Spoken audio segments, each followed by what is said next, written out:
Hi there.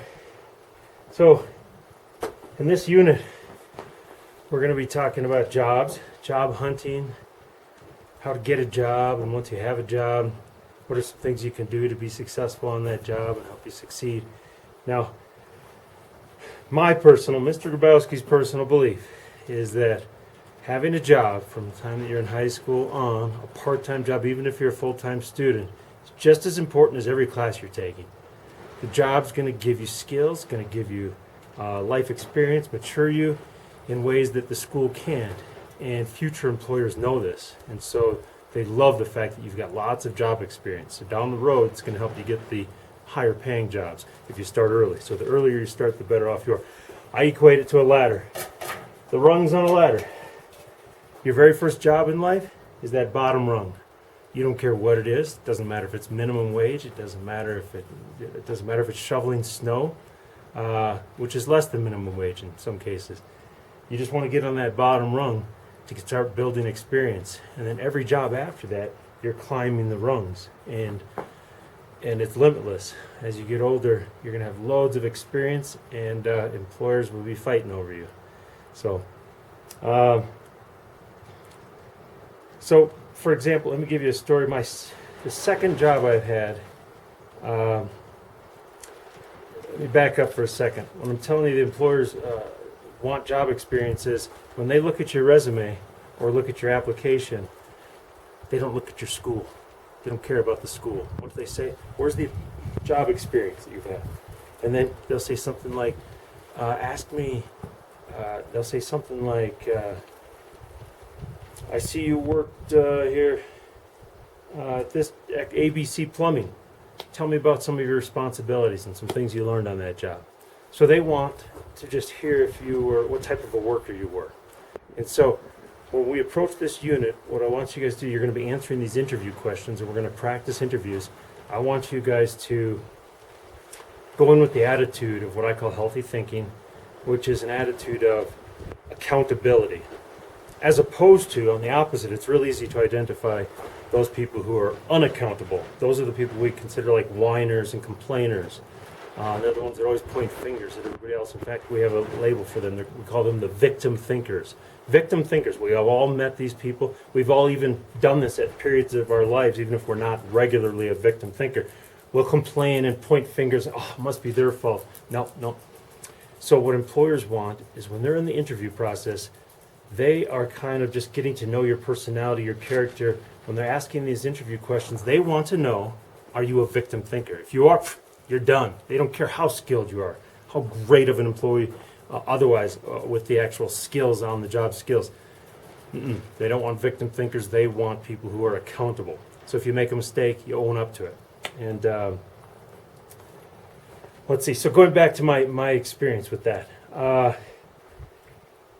My second job, I was 17 because my first job was at Church's Chicken when I was 16. So when I was 17, I got a job at Howard Johnson's, and that was it was kind of like a Holiday Inn, like a hotel motel type thing. Anyway, and I was applying for a utility person. It was like taking care of the grounds maintenance, trimming the hedges, helping the maids take laundry to the laundry room, fixing toilets.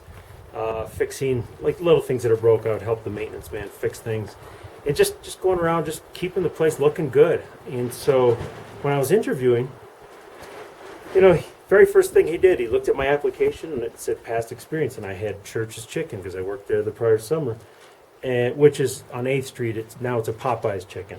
So anyway, first thing he asked me, he looked at me and he goes, all right, so I see you worked at Church's Chicken last summer. Tell me about some of the responsibilities that you had. And I just went down the list. I was like, well, I learned how to prep and prepare and cook the food properly, all of the food items on the menu.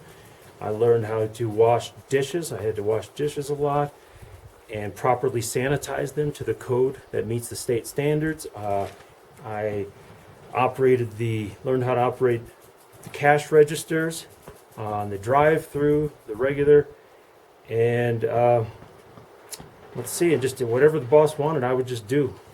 And so then he's like, good. And he goes, I really like that what you just said. Whatever the boss wants, you do. And then he said something about along the lines of, so how many hours did you work? And I said, I was full-time. I always got 40 hours, sometimes a little bit of overtime, but they didn't want to pay the overtime.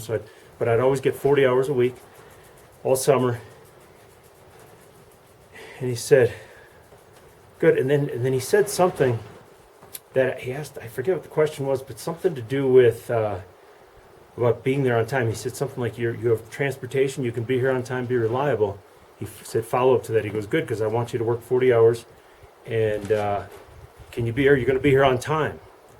And I said, yes, that reminds me. So I threw this in the interview. I said, that reminds me of one of the biggest lessons I learned on that first job last summer. A guy comes in, one of my coworkers comes in, and he came in to check the schedule. And he looks over at the schedule and he's like, what? And he went over to the boss's office. Boss, what do you only have me scheduled for 4 hours next week? What's up with that? And I was only new there, I've only been there for a month. And I had 40 hours on the schedule. And he's like, that new guy, Doug, he's got 40 hours. And the boss says, yeah, last week you showed up late twice. And what prior week you called in sick one day. He goes, you're not as reliable as Doug. He shows up every day. And I learned a huge lesson on that. Just listening to that employee converse with my boss, and I realized why my boss gave me 40 hours was because I showed up every day on time. And by the way, being on time means 5 to 10 to 15 minutes early. If you're not there at least 5 minutes early, you consider yourself late. If you're supposed to work at 8 o'clock and you get there right at 8, that's late. You should be there 5 to 8 at the latest. 10 to 8 is probably preferable. But I would show up every day on time. I would show up, I was always there. I never missed a day all summer. All summer the boss said, knew that if he put me on the schedule, I'd show up. I'd be there. That was my first priority. And so when I explained that to the Howard Johnson's manager right away, he just kind of cut me off and he goes, you're hired. Can you start tomorrow? And I was like, yes. And that's kind of, and so ever since then, I've understood that they don't care about the skills so much when they're interviewing you. They don't care so much about, like, do you know how to run the cash register? Do you know how to do this at our company? Do you know how to do this? No. What they want to know is, are you going to be there? Are you going to be there on time when you say you're going to be there? Are you going to be honest? Are you going to get along with your fellow employees? These are just soft skills, what we call soft skills. Those are the most important, the soft skills, because they'll train you on the rest. They'll teach you the rest. So I'm already getting into the philosophy. That's how you want to answer these interview questions. You want to answer them with a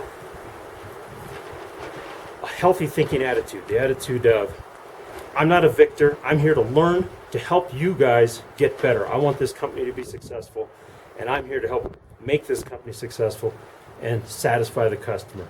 And I'll support that in any way that I can. Boom. Bosses love you. Before long, they come up to you and they say, hey, we've got an opening for an assistant management position. I'd like you to train for that. That's how it works in the world, guys. So anyway, I got to get back to work. So we're going to get into the unit. You guys are going to start answering some interview questions and have some fun with it. Just remember, healthy thinking, non-victim thinking. All right, I got to get back to work.